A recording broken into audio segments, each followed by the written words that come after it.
मैं अपने बहन भाइयों में सबसे बड़ी थी।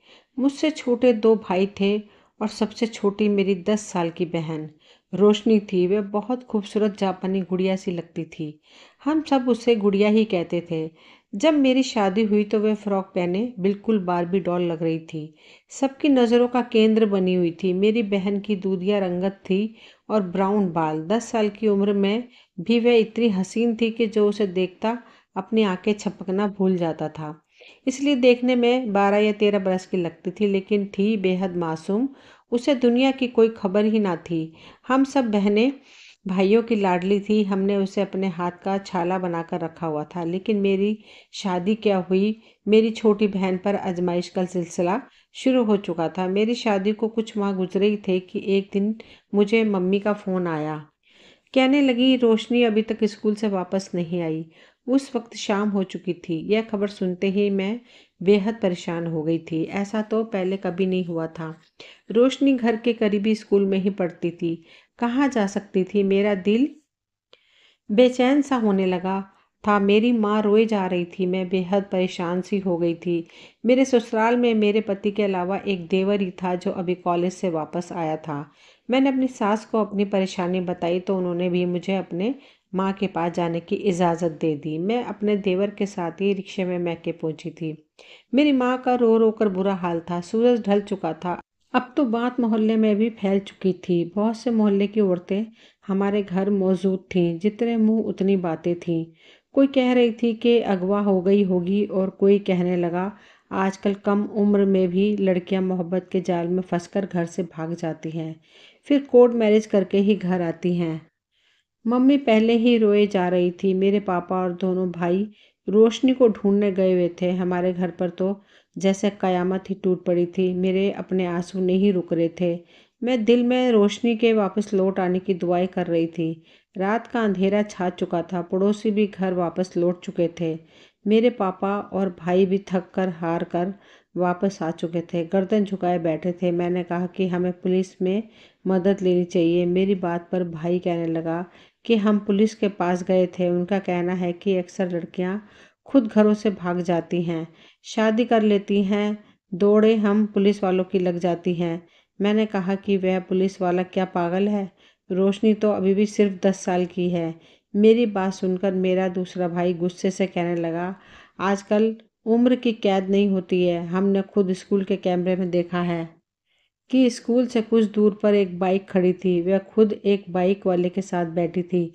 लेकिन वह जगह ऐसी थी जहां कैमरे की आखिरी हद थी, इसलिए ठीक से कुछ भी पहचान नहीं पा रहे थे वह किसके साथ गई थी। लेकिन यह सब सबने देखा है। वह अपनी मर्जी से एक बाइक पर बैठ के गई थी। इस खबर ने तो एक तूफान ला दिया था। सबको लग रहा था कि रोशनी खुद किसी लड़के के साथ बैठी देखी गई है, इसलिए घर से भाग गई है। लेकिन मेरा इस बात पर दिल नहीं मान रहा था। वह तो बेहद मासूम सी थी। उसने तो आज तक मुझसे कभी कोई ऐसा जिक्र नहीं किया था। वह मुझसे कुछ भी नहीं छुपाती थी। बस 10-11 साल की बच्ची ऐसे कैसे कर सकती थी? हम सब की तरह वह भी रात खतरनाक से गुजरी। एक रात ही काफ़ी होती है एक लड़की की बदनामी का सबब बनने के लिए, चाहे वह उम्र के जिस हिस्से में हो। रात भर मेरे पति के भी मुझे फ़ोन आते रहे। कहने लगे कि वह जब ऑफिस से लौट कर आए हैं, बुखार में हैं, इसलिए मेरे पास नहीं आ सके। इसलिए वह मुझसे बार बार गुड़िया का पूछ रहे थे।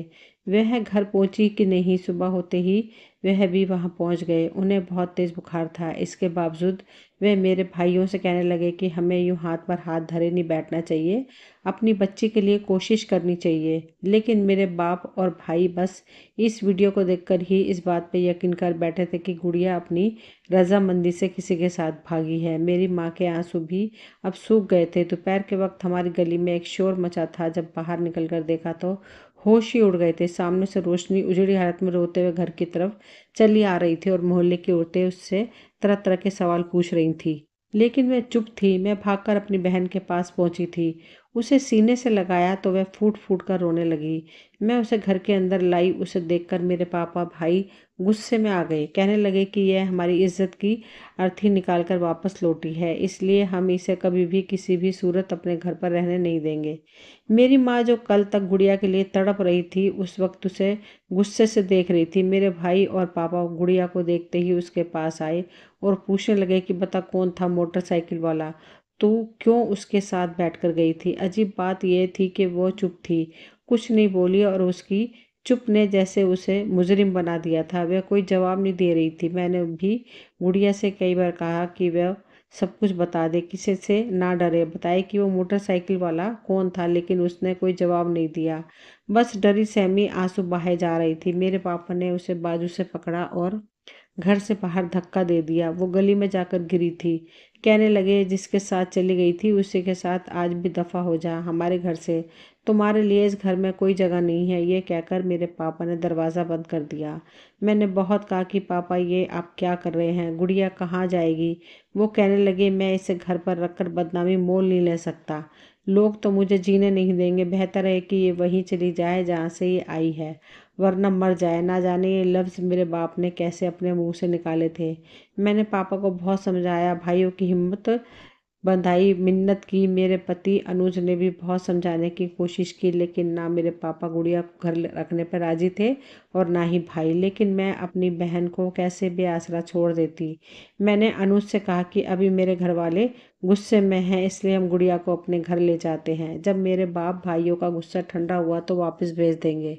मेरे पति मेरी बात पर राजी हो गए। मैं गुड़िया को अपने साथ अपने घर ले गई। मेरी सास भी सारी हकीकत जानती थी। मुझसे कहने लगी, बहू, इसे क्यों अपने घर ले आई हो? इस जैसी बेटी को पनाह देने की बजाय इसका कत्ल कर देना चाहिए। उम्र देखो इसकी और काम क्या किया। गुड़िया को देखकर मेरी सास ने भी नागवारी का ही इजहार किया था, लेकिन मेरे पति ने उन्हें चुप करवा दिया कि बस वो कुछ ही दिन यहाँ रहेगी, फिर अपने घर चली जाएगी। लेकिन मैं चाहता हूँ कि कुछ दिन अब आप चुप ही रहिएगा। मेरी सास ने सुनकर मुंह बनाए अपने कमरे में चली गई। मैंने 2 दिन गुड़िया को अपने कमरे में ही रखा। अनुज अपने भाई के साथ ही रहे। मैंने गुड़िया से पूछने की हर मुमकिन कोशिश कर डाली, लेकिन उसने कुछ भी नहीं कहा। ना जाने उसे किस बात का डर था, क्या खौफ था। जब भी मैं उससे पूछती वह रोने लगती। उसकी सफ़ेद रंगत पीली सी पड़ गई थी। वह अपनी मुठ्ठियाँ भींचने लगती, कभी अपने बाल नोचने लगती। उसकी ये हालत देखकर मैं चुप हो गई। लेकिन यह सिलसिला भी कब तक चल सकता था। कुछ दिन बाद ही अनुज का मूड भी बिगड़ने लगा। वह साफ लफ्जों से तो ना कहते, लेकिन जाहिर है हमारी नई नई शादी थी, कब तक इस बात को बर्दाश्त करते। मेरे साथ मेरी बहन ने इस कमरे में डेरे जमा लिए। मेरी सास भी बस अनुज की वजह से ही चुप थी, वरना मेरी बहन को जब भी देखती नागवारा सा मुंह बनाए गुजर जाती। पहले तो मैंने सोचा कि बहन को सास के कमरे में सुला दूं, लेकिन मैं जानती थी कि वह कभी भी गुड़िया को बर्दाश्त नहीं करेगी। जो भी हुआ था, मेरी बहन के साथ तो जाती हुई थी। उसकी जहनी हालत ठीक ना थी और मेरी सास की चुपती बातें उसे और जहनी मरीज कर रख सकती थी। इसलिए सोचकर मैं परेशान थी कि गुड़िया को रखूं कहाँ। मेरे ससुराल में बस 3 ही कमरे थे। एक मेरी सास का था, एक अनुज का और एक मेरे देवर का, जितेंद्र का। वह 18 साल का लड़का था, कॉलेज में पढ़ता था। इसके अलावा घर में बस एक स्टोर रूम था जहाँ घर का फालतू सामान रखा हुआ था। मैं गुड़िया को वहाँ कैसे रख सकती थी? जब से मैं उसे अपने घर लाई थी, वह पल पल मेरे साथ ही रहती थी। एक लम्हा भी मुझसे दूर होने का तैयार ना थी। मैं यह तक नहीं जानती थी कि वह अलग जगह सोने को तैयार भी होगी कि नहीं। कुछ दिन इसी कश्मकश में गुजर गए, लेकिन उसके बाद तो अनुज ने एक दिन मुझसे साफ कह दिया, अपने घर वालों से बात करो, गुड़िया कब तक यहाँ रह सकती है। मैंने अपनी मम्मी से बस कुछ दिन का ही कहा था। वह रोज़ मुझसे पूछती कि बहू की बहन अपने घर वापस कब जाएगी। मैंने सोचा कि शायद पापा और भाइयों का गुस्सा कुछ कम हुआ हो। मैंने उनसे बात की, गुड़िया को अपने पास बुला लें। लेकिन जैसे ही मैंने ये बात अपनी माँ से कही तो उन्होंने कहा कि जहर देकर मार डालो गुड़िया को, वरना तेरे बाप का भाई का उसका गला घोट कर मार देंगे। यह कहकर मम्मी ने फ़ोन बंद कर दिया। मैं बेहद परेशान थी कि क्या करूं, कैसे अपनी बहन को बेआसरा छोड़ूं, लेकिन मैं करती भी तो क्या करती। एक दिन मैंने स्टोर रूम का जायज़ा लिया। वह काफ़ी छोटा सा कमरा था। मैंने अपने देवर को अपने साथ लगाया और फालतू का कबाड़ बाहर फेंकवा दिया। कमरे में ज़मीन पर ही एक बिस्तर बिछा दिया। मेरा देवर मुझसे पूछने लगा, भाभी, ये सब आप किसके लिए कर रही हैं? मैंने कहा, गुड़िया अब यहीं रहेगी। मेरी बात सुनकर कुछ देर तो वह चुप रहा, फिर कहने लगा, आप अपनी बहन को मेरा कमरा दे दे, स्टोर में मैं गुजारा कर लूँगा।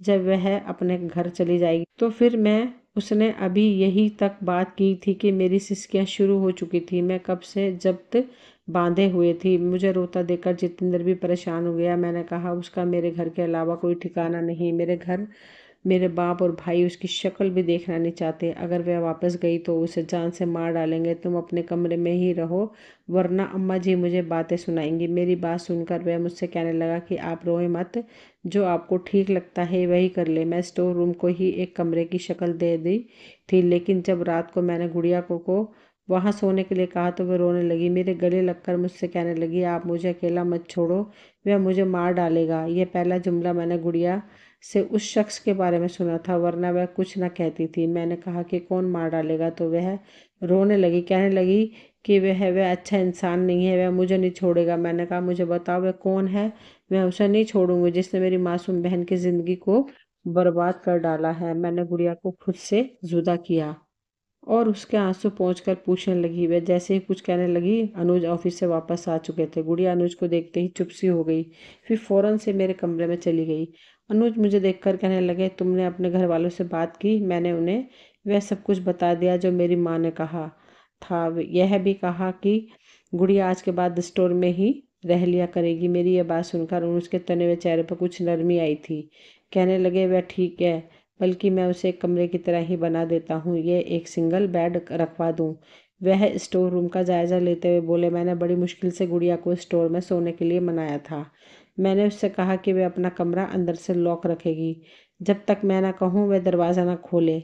बड़ी मुश्किल से वह मेरी बात समझी थी, लेकिन उस वक्त बेहद डरी हुई थी, लेकिन मेरी बात मान गई। उसने स्टोर रूम में जाकर अपना कमरा बंद कर लिया। मैं अपने कमरे में आ गई। अनुज का मूड आज बहुत अच्छा था। मुझसे कहने लगे कि वह कुछ दिन में स्टोर को कमरे की तरह सेट करवा देंगे। फिर यही हुआ था। स्टोर को एक कमरे की शक्ल दे दी गई थी। गुड़िया वहीं रहने लगी थी, लेकिन रहती चुपचाप सी थी। जब भी अनुज घर आते, गुड़िया की रंगत उड़ने लगती थी। वह फौरन से अपने कमरे में चली जाती थी, खाना भी वहीं खाती, कमरे से बाहर तक ना निकलती। यही रवैया उसका जितेंद्र के लिए भी था। वह जितेंद्र को देखकर भी अपने कमरे में चली जाती थी। मुझे लगा शायद इस हादसे ने गुड़िया के दिल में हर मर्द के लिए खौफ पैदा कर दिया है, लेकिन एक बार जो कुछ मैंने देखा वह मुझे दंग कर गया था। एक बार मैं सुबह देर से उठी थी क्योंकि छुट्टी का दिन था, लेकिन जैसे ही मैं अपने कमरे से बाहर आई, मुझे किचन में सरगोशियों की आवाज़ें आने लगी थी। जब मैं किचन में गई तो जितेंद्र नाश्ता बना रहा था। गुड़िया भी वहीं डरी सहमी एक कोने में खड़ी थी। वह उसी से ही बातें कर रहा था, बल्कि उससे पूछ रहा था कि वह फ्राई अंडा खाएगी या बॉयल। गुड़िया से बहुत नरमी से बात कर रहा था, लेकिन मैं डरी सहमी सी खड़ी थी। मुझे देखकर मेरे पास आ गई। जितेंद्र ने पलटकर मुझसे किचन के दरवाजे के पास देखा तो मुस्कुराने लगा। कहने लगा, आपकी बहन को भूख लगी थी, कब से आपके कमरे के बाहर बैठी थी। मैंने कहा, भाभी संडे को देर से उठती है, लेकिन यह तो कुछ बोलती नहीं है। कब से पूछ रहा हूँ क्या नाश्ता करोगी। वह बहुत आम से अंदाज से ही बात कर रहा था, लेकिन गुड़िया मेरे साथ लगी लहज रही थी। मैंने कहा कि जितेंद्र, तुम गुड़िया से दूर ही रहा करो। मेरी बात सुनकर जितेंद्र ने मुझे बड़ी हैरत से देखा था। कहने लगा, भाभी आप मुझे पर शक कर रही हैं। मैंने कहा, नहीं, लेकिन अगर अम्मा जी ने तुम्हें यूं गुड़िया से बात करते देख लिया तो मेरी बहन का यह भी दर बंद हो जाएगा।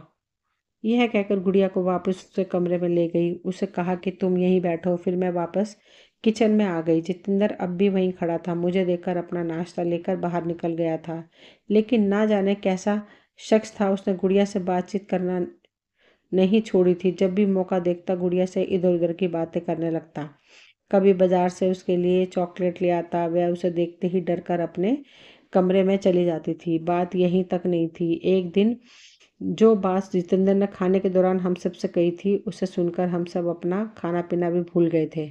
वह अम्मा जी से कहने लगा कि वह गुड़िया से शादी करना चाहता है। इस बात ने इस तूफान सा खड़ा कर दिया था हमारे घर में। मेरी सास, जो अब तक शायद अनुज की वजह से चुप थी, वह फट पड़ी थी। कहने लगी, अभी के अभी इस लड़की को बाहर निकालो।